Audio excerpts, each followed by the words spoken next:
Thanks so much for having me. I really appreciate it. I haven't been in Utah in a while, so it's really nice to be back in Utah. Such a beautiful drive. We came from Salt Lake City, through the canyon and everything. It's beautiful.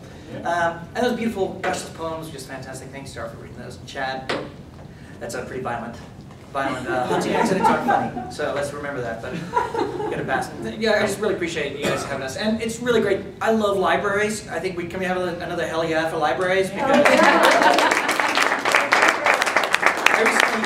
we have a library in my neighborhood, and it celebrated its 5-year anniversary. It's kind of a new library, and I was so excited. I was like, "Oh, I love it!" And they said, "We want you to be, local writer. You're our distinguished celebrity speaker at the event, the celebration. We're like, we want you to write a speech." I'm like, "Yes!" I felt like Neil Gaiman, like, "Oh, I'm respected."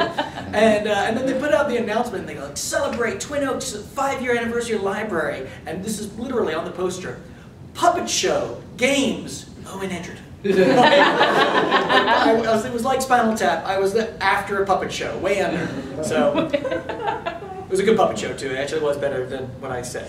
So I'm going to be reading from the Book of Harold. This is a novel of mine, and it's the Book of Harold, the Illegitimate Son of God. And Tim requested that I read this. This is not a summer reading, as Chad wisely did. This is actually a Christmas reading. It's called Nativity. And this is a story. The story is about a man who claims to be the second coming of Christ, and people believe him.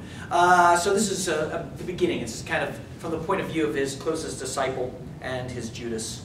And it's the opening of the book. It's called Nativity. I never should have been a follower of Harold. That's pretty clear from the history books. I'm not a godly man. In truth, God and I have never been on good terms. I've always suspected that perhaps God was hunting me. Not in a good way, not in the shepherd searching for lost sheep, but more like a pissed-off loan shark looking for payment. I know it's silly, conceited even, to believe that I have the ability to offend the all-powerful monarch of existence. The idea is childish, but I think an event from my childhood explains it. When I was young, I believed in God with the same certainty and apathy with which I believed in China. Both were far away and had little to do with my life. I believed in both because I had been told of both. I didn't know not believing in God was an option. God just was.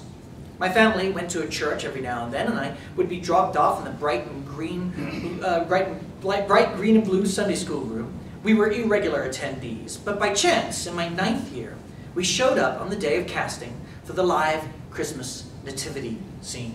This was a Christmas tradition in our church, complete with an outdoor set, a slew of blue and yellow lights, and children dressed up like Romans, Israelites, and angels.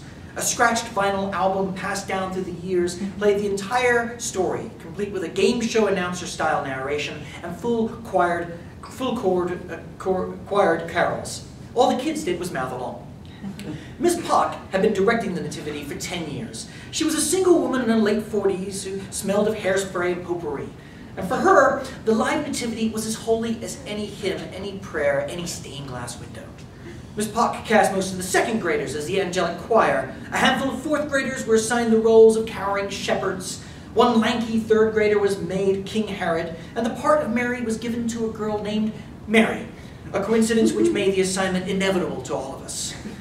For that year, Miss Pock also added the role of the little drummer boy.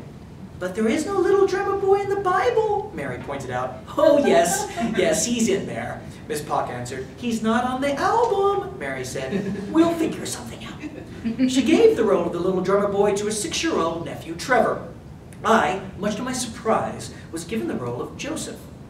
Miss Pock had forgotten to cast Joseph earlier, and since I hadn't volunteered for any role, I was the only option left. The star role of baby Jesus was portrayed by the same plastic doll for the past decade. Its hair was spotty, one hand had snapped off, and the voice box that mewed "Mama" each time the doll was lifted had been broken for years. But the baby Jesus didn't need a cry for Mama. He was a swaddled lump to gaze at and occasionally cuddle. We practiced for the next 2 weeks. My part was simple enough. I led a donkey carrying Mary to the makeshift stable built in the church parking lot, while the album describes our journey from Nazareth to Bethlehem and being turned away at the inn. At this point, the focus of the story goes to stage left, where shepherds are confronted by angels and told the news. By the time the story returns to the stable, the baby Jesus has been born, swaddled, and laid to rest in a trough.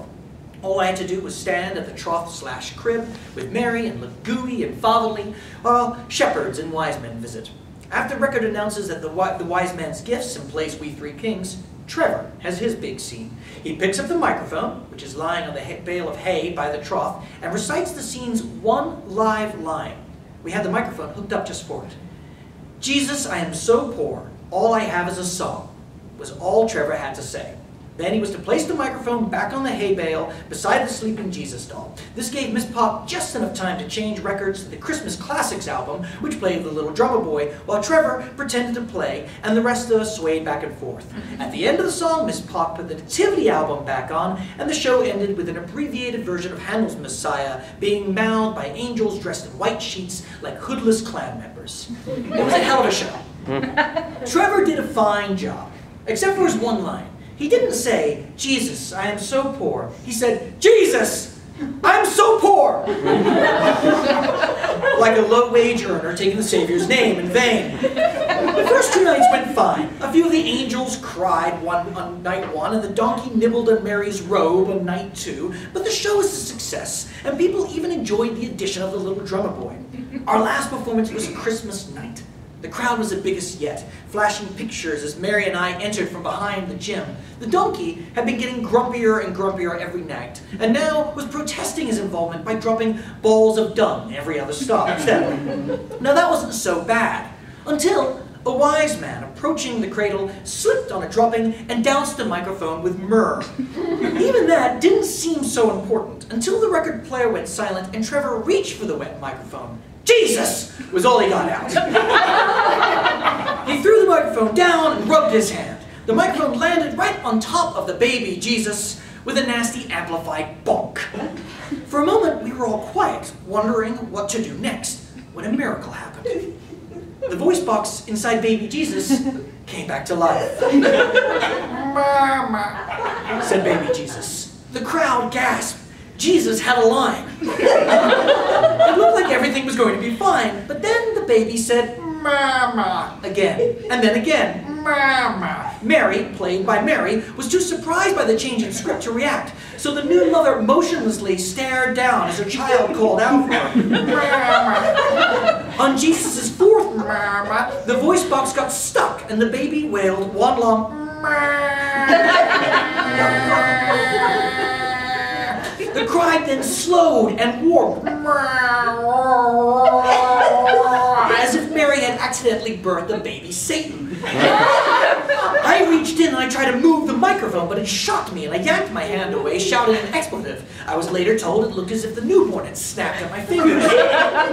Miss Park was desperately trying to get the Little Drummer Boy to play, but the album was skipping, "Ra-boom, ra-doom, ra-boom, ra-doom, ra-doom," like some hideous beating heart. Trevor was in tears, holding his hand. Mary still stared into the crib, aghast at the horror that had been brought forth from her womb. The baby Jesus wailed on. The only way to save the show was to shut Jesus up. I tried to shift the doll, knocking him with quick jabs to avoid the microphone, and it looked as if I was portraying Joseph as an abusive father. None of it worked. If anything, it seemed like the doll was only moaning louder. Finally, I picked Jesus up. The sound was coming from somewhere inside the doll's neck. My motives were good, I swear. But what I did next was not well thought out. With a quick snap, I removed baby Jesus' head. The crying stopped. "Holy shit," said one of the shepherds. I heard a child scream from among the onlookers.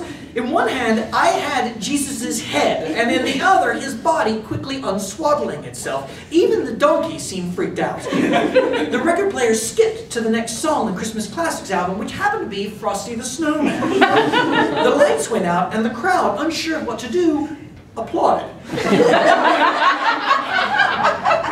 In the dark, Mary leaned close to me and whispered, "You're gonna get it." I never voiced the fear. I never gave it much conscious thought, but ever since that night, I had a sneaking suspicion that I owed God. And sooner or later, he was going to collect.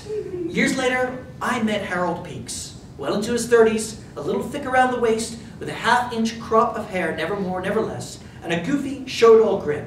I didn't know it at the time, but God had finally found me. Thank you.